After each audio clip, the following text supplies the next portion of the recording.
North Korea, a mysterious and oppressive country, has become an open-air prison. In 2009, thousands of people managed to escape. In 2022, that number had dropped to 67. Today, escape seems almost impossible.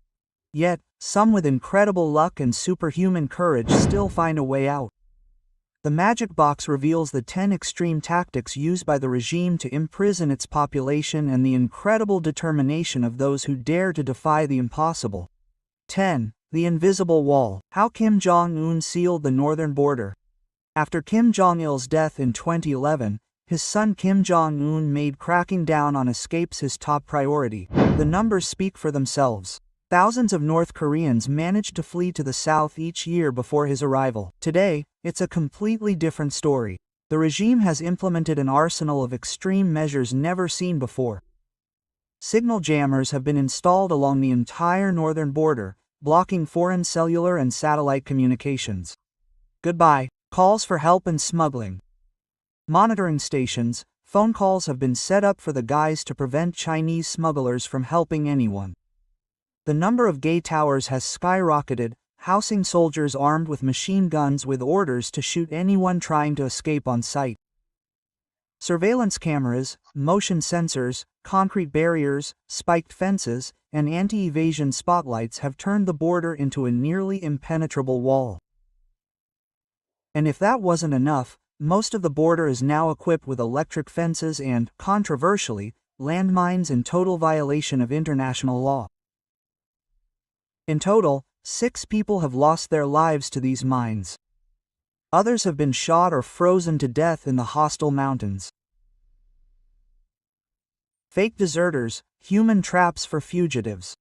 Beyond physical and technological barriers, North Korea has implemented an even more insidious tactic. Fake defectors. These are North Korean agents who pose as fugitives. Their mission? To lure people attempting to escape to supposed safe houses before turning them over to North Korean authorities. A chilling betrayal that shatters trust and makes escape even more perilous.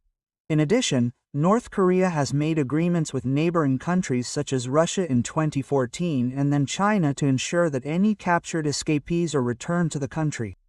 The story of Zhu, a North Korean who managed to reach China before being arrested, then escaped from a Chinese prison only to be recaptured and eventually returned to North Korea where he would have been executed, his entire family imprisoned, is a stark reminder of what is at stake. Jano, the family punishment that breaks bloodlines. The Pyongyang regime uses a terrifying system called Jano, or family punishment. If a person escapes, their entire family will be punished. This means that babies, children, and the elderly are condemned to prison camps because of the actions of a single member of their lineage. This policy is intended to discourage any attempt to escape. Even if an individual is prepared to risk their own life, the thought that their parents, children, or even grandchildren will be imprisoned makes the decision almost impossible. Entire families receive life sentences, sometimes even for the crimes of a single member, and babies born in prison are considered guilty from birth and raised as prisoners. This barbarity is intended to extinguish any spark of rebellion. The guards of the guards when mistrust becomes a system. In the past, corruption among border guards was one of the few failures of the system. In a country as poor as North Korea, bribes represented a significant financial windfall for soldiers. But the regime has found a way around it. It has set up internal surveillance systems. Officers from different departments are tasked with monitoring the guards themselves. And to top it all off, the guards are rewarded for reporting their colleagues. As a result, no one trusts anyone. The guards are terrified of accepting even the slightest bribe, for fear of being betrayed. On top of that, nighttime rail and car traffic has been banned near the border, and drones now fly overhead. The net is getting tighter and tighter. 6. New fortifications. Concrete walls against hope. 2020 was a turning point. The outbreak of COVID-19 in China caused widespread panic among North Korean authorities. The country, with virtually no medical technology and 42% of its population suffering from malnutrition, which severely weakens their immune systems, was particularly vulnerable. The regime exploited this crisis to further strengthen its grip, turning the country into a bunker. Hundreds of kilometers of concrete walls and barbed wire have been built, sealing off escape routes used by defectors for decades. The northern border has become virtually impassable. Fifth, internal confinement prisoners within their own province. Since then, North Koreans have not even been allowed to move freely within their own country. North Korea is divided into 9 provinces and citizens are not allowed to leave their own province to join another without official permission and documentation.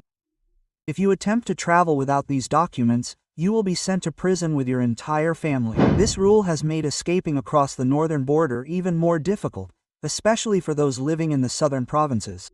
Total control over the lives of every citizen has turned the country into a series of regional prisons. The DMZ, the invisible and deadly wall that separates the two Koreas. One might wonder why North Koreans do not simply try to cross to the south. Believe it or not, it's even harder. North and South Korea are separated by the DMZ, the demilitarized zone. Despite its name, it's one of the most militarized points in the world, with North and South Korean troops facing each other on either side. At 250 kilometers long and 4 kilometers wide, it's riddled with gun towers, fences, mines, and snipers. Over the years, many soldiers and civilians have died trying to cross it, most of them North Koreans seeking freedom. North Korea has 750,000 troops stationed along the DMZ with shoot-on-sight orders, and more than 2 million mines are scattered before the DMZ itself. That's why, despite all the risks, the route via China and Russia remains the best hope for most fugitives. It's an obstacle course, reaching a safe country after fleeing. Even if a North Korean manages to escape to Russia or China, their journey is far from over. Both countries are allies of North Korea, meaning any escapees will be sent back there. Fugitives must therefore reach a safe country, one that will refuse to deport them to North Korea and instead send them to South Korea, their final destination. These safe countries include Mongolia, Thailand, Vietnam, and Cambodia, but the journey from Russia or China to any of these countries is no easy feat. They often have to pass through China, the world's most effective surveillance state with 700 million surveillance cameras, many of which use facial recognition. It is nearly impossible to cross into China without being detected. Surveillance at the Chinese border has also been stepped up. Second, the price of freedom is exorbitant for smugglers. In 2007, Chinese smugglers charged around $2,000 to help someone escape. Today, that price has skyrocketed to nearly $20,000. Given that the average North Korean's annual income is around $2,000, it would take years or even decades to save up that amount.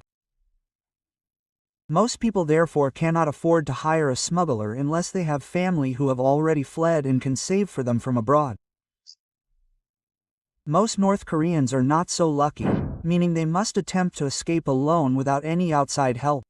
This is an insurmountable financial ordeal for most and drastically reduces the chances of success. First, escape by sea, the last and most deadly option. With the southern border of the DMZ and the northern border heavily fortified, one might think that there is no way out. But desperation leads to ingenuity. The final method of escape, by sea, is the most dangerous route because it leads directly to South Korea without going through China or Russia.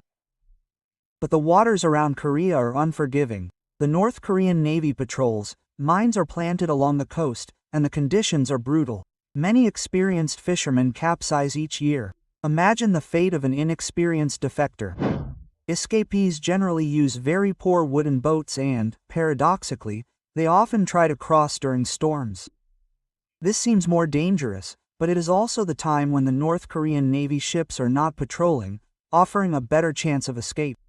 Unfortunately, many perish at sea. These fugitives are not professional sailors and do not have access to safe boats. The saddest thing is that those who capsize are usually never found, leaving their families with no certainty. Yet, some succeed in the impossible. A North Korean fisherman swam to South Korea wearing a wetsuit under his jacket and fins hidden in his boat. He swam for 6 hours in dangerous waters, hid in a drainage ditch upon arrival, and then ran 4 kilometers before being rescued by South Korean border guards. A unique case, but the story of Sholwingli, a North Korean spy from Oren, proves that even an ordinary citizen can do it. He studied the border defenses near the Yellow Sea, memorizing the locations of mines and electric fences. He and a friend attempted an escape, crossing a minefield on foot before ending up on a beach with a bicycle tire as a raft. When the pump gave out, they swam 4 kilometers. After hours of exhaustion, they lost their clothes and food. His friend got cramps, but their luck changed. They spotted a ship, thinking it was the North Korean Navy.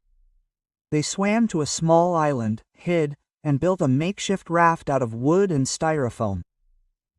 Near the South Korean border, they were spotted by a ship, but this time it was the South Korean Navy. Today, Sholwingli and his friend live happily in South Korea. North Korea has made escape nearly impossible.